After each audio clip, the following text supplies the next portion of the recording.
na damit niyong luma, bibigyan po natin ng bagong ganda dahil para makisabay sa uso, hindi kailangan gumastos ng todo. Kung pagla-level up lang pala ang kailangan, kayang-kaya natin gawin yan.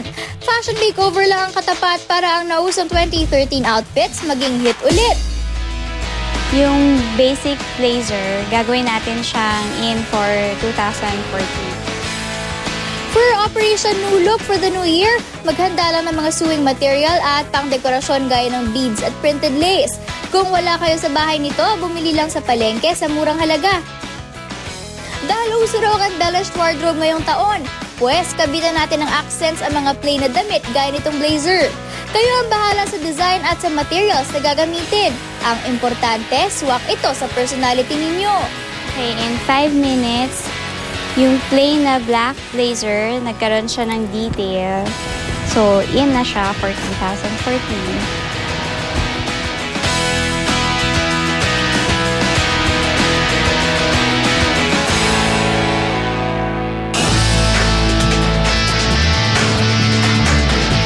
Isa pa sa mga nauso last year ay ang mga naglalakihang polo for girls na boyfriend's shirt kung tawagin.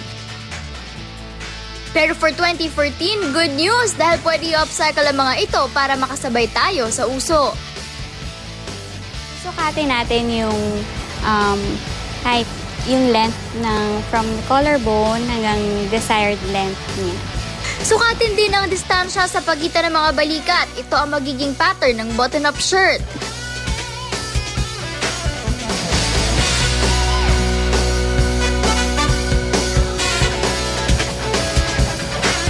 Maaari nang gupitin ang mga bahaging minarkahan. Itira ang button area at kwelyo na siya magsisilbing style at design. Pag nakat na natin siya, try natin siya dun sa model or sa inyo kung sino man yung magsusuot to fit and para ma-adjust kung ano yung dapat i-adjust. Ito na ang ating 2014 Ready Girly Top. Pero bago ito ipang-rampa, siguraduhin mo ng fit na fit ito sa inyong katawan.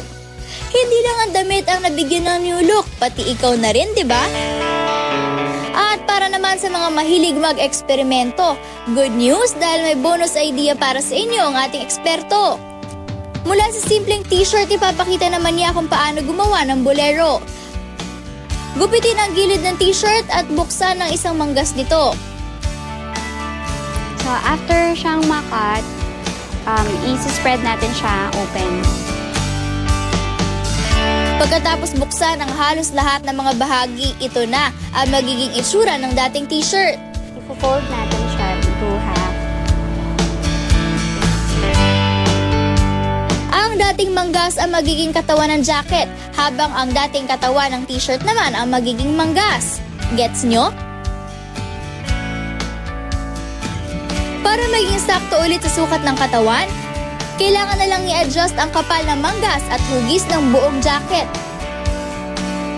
Pagkatapos ng sukatan at gupitan, tahiin ang damit para magsara ang lahat ng sides. Nakikilala niyo pa ba ang lumang loose shirt?